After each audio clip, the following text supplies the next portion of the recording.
आरोपों ने प्रशासन की कार्यशैली पर बड़े सवाल खड़े कर दिए हैं।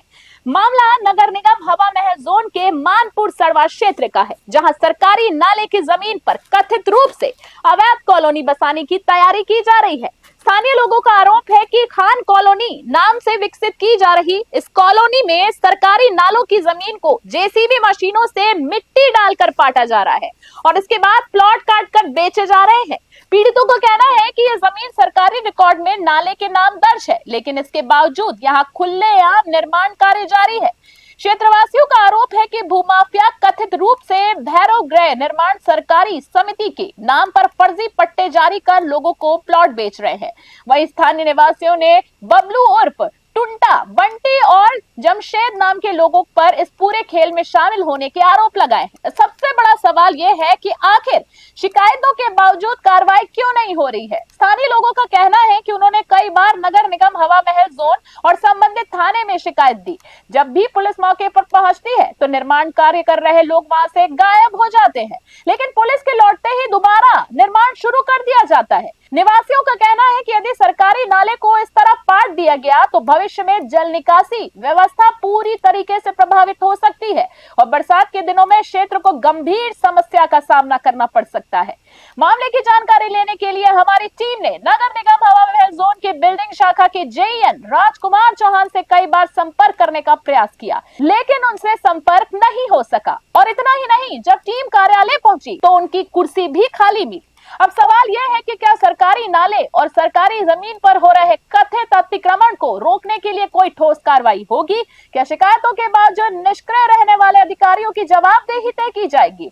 और क्या सरकारी जमीन को बचाने के लिए प्रशासन भूमाफियाओं के खिलाफ सख्त कदम उठाएगा? फिलहाल इन सवालों के जवाब का इंतजार पूरे इलाके के लोग कर रहे हैं। जयपुर से ब्यूरो रिपोर्ट।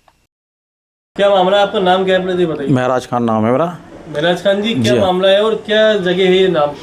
एक्चुअली ये है खान कॉलोनी के नाम से है ये ज़मीन, और यहाँ पे हमारे पुश्तैनी खेत है, बहुत पुराने खेत है। यहाँ हम खेती किया करते थे, लेकिन जब से जलमहल का पानी बंद हुआ है तो पानी बंद हो गया था बनाना पे, तो खेती होती नहीं थी पानी की वजह से। तब हमने यहाँ पे अपना थोड़ा बहुत बना करके अपने ज़मीनों को कंट्रोल कर लिया। और हमारे सामने नाला पड़ा हुआ है, नाले में यहाँ पर के ये जो कुछ भूमाफिया लोग हैं ये जगह जगह कब्जा करते रहते हैं।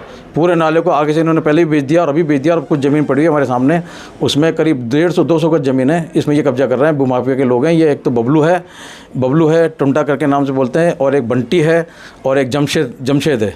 तो ये कुछ और उसके साथ और भी लोग हैं, लियाकत वगैरह भी हैं इन पे लोग। तो ये लोग कब्जा कर रहे हैं। 4-5 दिन से हमने एक बार रोका और 100 नंबर पे 2-3 बार फ़ोन किया, पुलिस भी आई लेकिन आकर काम रोक के चली गई। आज भी मैंने पुलिस को फ़ोन किया, पुलिस आई, काम रोक के चली गई, लेकिन फिर दोबारा इन्होंने जैसे भी बुलाई और दोबारा काम चालू कर दिया उन्होंने। और इनको किसी प्रकार कोई डर नहीं है, लड़ने मरने के लिए तैयार है हमारे से, जबकि हमारा कोई लेना तो नहीं है। हम तो ये चाहते हैं कि चलो ठीक है, सरकारी ज़मीन कोई जो नहीं करे, कोई भी कब्जा नहीं करे, ना तो हम उस पर कोई कब्जा करना चाहते हैं ना किसी और को कब्जा करना चाहते हैं। ये सरकारी ज़मीन है, सबके काम आएगी, कोई भी है जैसा भी हो, हमें इसमें कोई आपत्ति नहीं है। ना तो हम कब्जा करना चाहते हैं ना किसी को करने देना चाहते हैं। हम सब हमारी स्पष्टीकरण यही है। नाला जो जलमहल का नाला है क्या? ये जलमहल का नाला है। आधा नाला तो खोर की तरफ जाता है, आधा नाला इधर से आता है, तो पूरा पानी इधर से होकर आता है। कई बार तो हमारे मतलब इन्होंने कब्जे कर लिए, सारे मकान बेच दिए, तो कई बार तो पानी हमारे अंदर आया था नाले का, उसको निकालने में बड़ी परेशानी होती है। तो पूरा नाला इधर से आता है पानी का। तो इसकी शिकायत आपने कहाँ दी? पुलिस के अलावा कहाँ दी? निगम में दी या कहीं और दिया आपने शिकायत? निगम में दी, और 2-3 बार वहाँ भी गया, वहाँ भी फ़ोन किया हमने, पुलिस को 2-3 बार फ़ोन किया, 100 नंबर 3-4 बार फ़ोन किया, लेकिन पुलिस वाले आके और काम कर रोक के चले गए। आज भी हमने पुलिस वालों को फ़ोन किया था, 100 नंबर फ़ोन करने के बाद पुलिस आई थी,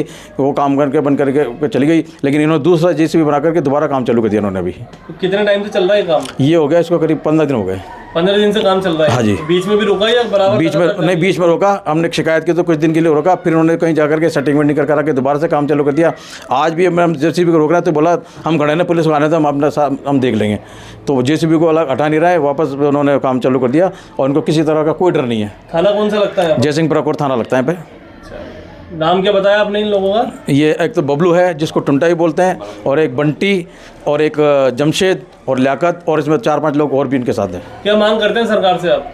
मैं से चाहता हूँ कि जो चीज़ जैसे पड़ी है वैसे पड़ी है, सरकार जो भी चाहे इसमें अपना कर ले, पक्का नाला बना ले, कुछ भी कर ले, लेकिन ये नहीं कि कोई भी आकर उसे कब्जा करके और लाख रुपए की ज़मीन को कब्जा करके बेच दे। हम ये नहीं चाहते, ना तो हम कोई कब्जा करना चाहते, ना किसी को कब्जा करना देना चाहते हम लोग। ये पूरी एग्जैक्ट लोकेशन क्या है इस जगह का? ये है खान कॉलोनी, अबू बकर मस्जिद के पीछे, मानपुर सड़वा, जयपुर, राजस्थान। तो इसमें कोई पट्टा वगैरह भी जारी हुआ है क्या यहाँ का, किसके नाम से है? हाँ, इन्होंने पट्टा जारी किया है, नकली पट्टा जारी किया है, अब्दुल शकूर सन ऑफ गफूर खान के नाम से जारी किया है। और इनका लड़का है, शकूर भाई का लड़का जो है, उसका नाम आसिफ। ये सब मिल करके इस ज़मीन को बेच रहे हैं। ये करीब, इस ज़मीन की करीब लागत है, करीब 50-60 लाख रुपए की लागत है इस ज़मीन की। तो ये भूमाफिया है, ये ऐसे ही कोने देखते रहते हैं, जहाँ भी ज़मीन पड़ी रहती है उसको कब्जा करके बेचते रहते हैं ये लोग। तो इसका जो पट्टा लिया है इन्होंने, पहले कोई पट्टा वट्टा नहीं था, इन्होंने अभी बनवा करके पट्टा लिया, नकली पट्टा है इसका। इसकी जाँच करी जाए। कहाँ से बनवाया पट्टा? पट्टा भैरव नगर सोसाइटी से बना हुआ इनका पट्टा। ये कहाँ पर है सोसाइटी? ये मुझे पूरा पता नहीं, लेकिन मुझे ऐसा लगता है कि नाई की थड़ी पे है ये। भैरव नगर सोसाइटी? हाँ जी, उसके द्वारा बनाया गया ये पट्टा? उसके द्वारा पट्टा बनाया गया है इसमें। और ये शकूर नाम जो बता रहे हो, ये कौन है? ये शकूर नाम की है। इन्होंने जो पहले कॉलोनी काटी थी दोलोकोटी में, तो इन्होंने ये पट्टा जारी नहीं किया था। इनको पता था ये नाले की ज़मीन है, लेकिन अब इन्होंने जब ज़मीन खाली पड़ी देखी तो इन्होंने भूमाफिया के साथ मिल करके और ये पट्टा बनवा लिया, क्योंकि इनको लालच था कि 50-60 लाख रुपये ज़मीन है, किसी को बेच के अपन कर देंगे इसको। ये नाला अगर पूरी तरीके से बंद हो जाएगा इसी तरीके से, ये तो आगे जो नुकसान है वो कौन उठाएगा? एक्चुअल में मैं आपको बताता हूँ, ये हमें 4-5 साल हो गए इस चीज़ को यहाँ पे फेस करते हुए। जब पानी का, जो बरसात में पानी आता है नाले का, तो पूरे खेतों में भर जाता है, हमारे अंदर भी भर जाता है। पानी जाने का कहीं भी रास्ता नहीं मिलता है, तो कॉलोनी पूरा बढ़ पाता है। और इस चीज़ को आप कॉलोनी वालों से भी पता कर सकते हैं कि कितना पानी भरा रहता है, यहाँ पर कितनी परेशानी थी हमें। तो अब ये दिन पे दिन नाले को सगड़ा करते जा रहे हैं, उसको ख़त्म करते जा रहे हैं। तो फिर बरसात में हमारी कॉलोनी का क्या होगा, कहाँ पानी जाएगा, लोग कैसे सर्वाइव करेंगे, कॉलोनी वालों को कैसे परेशानी होगी। इसके लिए मैं चाहता हूँ कि सरकार को इसके लिए कोई कड़ा रुख आता है, कड़ा कदम उठाए नालों को, नाले की ज़मीनों को रोकने के लिए।